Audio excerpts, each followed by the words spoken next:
Hey, it's Dr. Rich. I want to just give you a little introduction to my video on ethnographic research. I want you to be sure you understand when you can and when you can't do ethnographic research. It's not like all the other easy stuff where you can just do a qualitative case study or phenomenology. Here, there's certain parameters. Make sure what they are, and I will share them with you right here to make sure you do. Ethnography is really the study of individual cultures. That is the main theme of this lesson, individual cultures. One must have a first-hand knowledge of these individual cultures, and through this lesson I will share several thoughts I have, more so my school of thought, on how to conduct ethnographic research and who can and who should not be doing such research. I want to set the stage here with this ethnographic research, and that is it needs to be in a setting during the research, not used to be. The person needs to actually be in this setting, part of the culture, not perhaps at a time they used to be and now they want to write about because they have experience in it. That's not what this is about. Ethnography is about the researcher truly being part of the culture that is being examined. And oftentimes what we're doing with ethnographic research is studying a culture, not just one person or several people, but we're examining the culture as a whole. I'll give several examples in this lesson. You must be in the same situation, not just an observer. And that's what makes this research design somewhat unique. It would be easy for me to do a case study in a hospital setting, in an emergency room, because I can go in, interview people, I can look at their documents. I don't have to be a doctor. I don't have to be an emergency room technician. I don't have to have had firsthand experience to do research in a certain setting. But here in ethnography, I would have to. I could not apply an ethnographic research study to the hospital unless I worked literally in that culture. Now, culture can mean an organizational culture. Oftentimes, it's a culture of people, of a society. So ethnographic research has broad spectrums, but still it's about a specific, unique culture, and the person doing the research should be part of that culture. You have to have a true reflection of who you write about. If I was to write about that case study, for example, in a hospital setting, I don't have a true reflection. I just know what I'm told from the people I interview and the information that I receive. I don't know what it's like for a nurse to suffer through long hours, 12, 16 hours a day, one patient after another. That can only come from a nurse or somebody who has actually had that type of experience. Keep in mind the whole concept of ethnographic research is to study a culture which the researcher is part of at the time of the research. It's a systematic study in the sense that there are rules on how to do such ethnographic research. It's not just go do anything, talk with anybody. It's designed still with the concept of some sort of problem in mind, that a dissertation research or any research applying ethnographic research design would produce information to help people make a better decision. And it's that examination of the cultural phenomena. If, for example, you want to do a study of American Indians in the United States, if you were an American Indian living in such an environment, then that would be fine. It doesn't mean that just because you're an American Indian and you no longer live in that culture, that you should be able to do this research. Or you might do a phenomenological design, but not ethnographic. Keep in mind, the focus of this is of a culture, and the researcher must be within that culture. Research within the culture is what this type of research is designed to produce. Give information about what's happening in that specific culture from the first-hand experiences of the researcher. And the idea is that you can produce meaning that's reflective of those in the group, not the perspectives of others looking in, but the meaning of those within the group. If it happens to be that group of nurses in the hospital, in the ER setting, it's going to reflect what those people actually have done. It's going to allow the researcher, as long as they have that nursing experience, to be relate to such information in a way that perhaps I cannot, because I don't have the same education. I don't have the same lived experiences. We're going to still present empirical data because we're going to analyze documents, and I'll give you several of those which one might use in an ethnographic study in a few moments. It's going to be interviews, going to be observation. So there's a lot of empirical data, but there'll also be secondary data as well. It's not uncommon that you could find secondary data, particularly in a hospital setting. If you were to look at the American Indian culture. You're still going to find a lot of information that's out there, perhaps in folklore or in stories, that will be able to be used in the ethnographic study. The ethnographic study can reflect the present as well as the past. The past being an understanding of the history and how something came to be in that culture today. If you're going to look at the American Indian culture, well, it's long-standing traditions over hundreds of years. That information is important to understand how they are today in that culture. Ethnographic research allows for that first-hand observed behavior with the understanding of the behavior of the people in there, because the person doing the research is part of that group. It provides the concepts, but not causal or correlation explanations. It's not about what happened based on something. It doesn't mean what happened in the emergency room or in the American Indian population or their culture is a correlated fact from something else, or causal, that what we have today is caused by something else. It's something that's happened over time. It's developed. It's matured to what it is today in these cultures. Nothing wrong with understanding where the cultures came from to what they are today. And that's part of the ethnographic understanding, is to gain a sense of transition. When we're doing an examination of any culture, we don't just look at the culture today, but we look at how it became what it is today. It's the shared learning patterns of values of the people, the behaviors of the people, their beliefs, and the language of a culture shared by a group of people. Perhaps if you go into an emergency room, you're going to realize that they have a language you're not familiar with, as is common in almost any industry. When I was in the military, we had our own language. In research, there's its own terminology. And in a culture such as the American Indian culture, or any culture around the world, there's certain languages of that culture. Doesn't mean it's not English, or it's not a certain language where you might live in your country and it's your first language. It means that there's slang terminologies. There's words that the average person wouldn't understand unless they have the same knowledge level, skills, abilities, training, and education of those within the culture. It's not uncommon that people from different cultures have different values, different behaviors, different beliefs. There's some understanding and some work that people do in industry that good is good enough.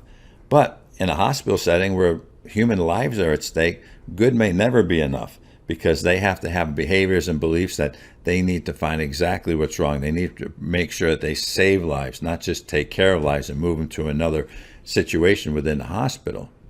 The idea of ethnographic research is this detailed, in-depth description of everyday life and practices. So if you were going to go into a hospital setting, you wanted to look at how the emergency room culture is, you wouldn't necessarily do it like you would in a case study, where you might look at what happened on one day in one event. Because that's a day, that's an event, that's a situation that we would be doing research on. Here, we would be looking more so to look at how is everyday practice of an emergency room occurring, and therefore we can learn how it is all the time. And then maybe we might want to complement ethnographic research with a case study of situational outcomes when there's something that's out of the normal. And then we can have some comparisons. I'm going to give you an idea of several forms of ethnographic research. Just like in almost every research method and design, there are different ways, different options, different approaches to collecting and analyzing data. One of the ways is to consider the realistic ethnographic research, where it's a third-party perspective, supposed to be an objective view in the culture but out of sight. That means you may have been in that culture at one time, and you're still in that culture, but you're not involved with them on a day-to-day basis in your research. You're standing back. You're staying out of sight. So let's say, for example, you happen to be an emergency room nurse who has been qualified to work in the emergency room for 10 or 15 years. When you do the research, you may just be an observer, maybe watching what aspects of everyday people are doing in that emergency room situation all the way through from day one of the research. Maybe it's going to be for 30 days, but you're not going to be involved with situations when they have to take care of patients or prepare to take care of patients. You're just going to be observing them. You're out of sight. You're kind of just in the background, and you still have the information and knowledge of if you were working there. But in this understanding of realist is the idea that you have the experience, but you're going to see what other people do. And that may be the essence of then interviewing people, then gaining more insights and more data from the observation results. Another part is critical ethnography. This is taking a stance for the groups that have been marginalized. This is groups that are marginalized. More so, I would direct this towards different types of cultures of people. Again, the American Indian, I will use that as a culture, and we might define them as having been marginalized over 200 plus years of the United States. That's unfortunate that they have been marginalized, but how have they been marginalized? And so if we want to look at that culture as it is today, and often look at the sense of maybe they were victimized or they had some suppression happen to them over the years as the American country came to be the United States, and how the demographics of the United States has changed because of that in 200 years. And of course, like all research, particularly qualitative research, we find that the results are often subjective and biased. This is understandable because if one has little experience within the culture, they may be biased, but we can somewhat account for that bias. We can consider it a certain limitation. We can consider certain assumptions about those results that come from the researcher. We can maybe have more than one researcher involved in the process. So instead of just one person observing, it's several. And then there's a comparison of notes to find out what's happening with less bias if possible. Some of the sources to consider when you do ethnographic research are the direct observation. I mentioned an opportunity where you might be a direct observer in an emergency room. This is probably one of the most common types of data collection for ethnographic research that I'm aware of. But we're also going to look at many other items or sources, and one of them could be artifacts. This comes in handy particularly when we're looking at a culture of people such as the American Indian. Or if you wanted to look at Eskimos, or if you wanted to look at any type of culture, there's usually some artifacts that go back sometimes hundreds and thousands of years. We would consider those in our data analysis. We could certainly look at government reports. If you're doing something like the emergency room situation where you want to look at that in regards to an ethnographic study, then you might be not only looking at government reports, but organizational reports, organizational guidance that's provided. Maybe there has been research already done. Maybe there is some sort of reports from emergency room use over the years. Any kind of reports would be considered as data for this type of research. Definitely we would look at what's happening in the media, and that could be social media, it could be the news, it could be magazines. If you were going to do any kind of research in the culture of people, again, going back and using the Indians, American Indians specifically in the United States, there's been stories, movies, documentaries about the American Indian over the many years. All those sources would be reasonable and logical to consider for an ethnographic research design. Now, you're probably starting to get a sense that this may not be as simple as doing a case study or a phenomenological design. It's not. There are many more opportunities for data to be analyzed and evaluated in ethnographic research, and that is why oftentimes the outcome of ethnographic research is so powerful, because there's so many different sources one can use to gain new insights. You can use books, articles, and different research reports as well. It's not only government reports or company reports. You can look at all the different research that's out there that you can find. Any kind of articles. This does not need to be peer-reviewed journal articles or empirical research articles. It could be articles from newspapers and magazines. We can also look at books. They can be scholarly books, they can be how-to books, they can be biographies or autobiographies. There's many different sources, again, that one can consider when doing ethnographic research. The interviews, of course, can be done like in most types of qualitative research, the actual interviews. But keep in mind, If you're the interviewer, you must have the same experiences as those you're interviewing. It's not like me going to interview American Indians and finding out what their culture is like today or what their concerns are, because I'm not an American Indian. I don't even live in that culture, and I know very little about it other than a third-party, long-distance observer of what's happened in that culture.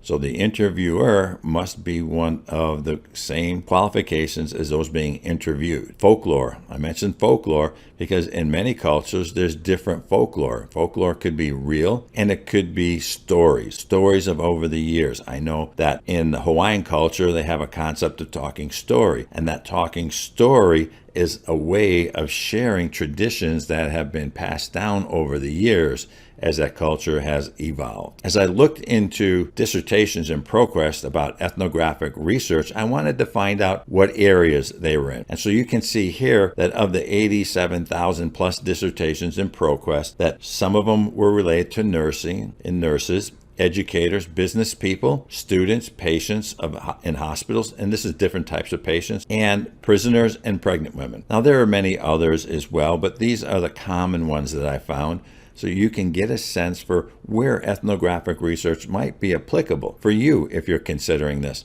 Or if you happen to be a doctoral dissertation chair, a faculty member, help people to better understand that it's not only about a culture of people, but any kind of culture that exists, whether that be in an organization or of a population.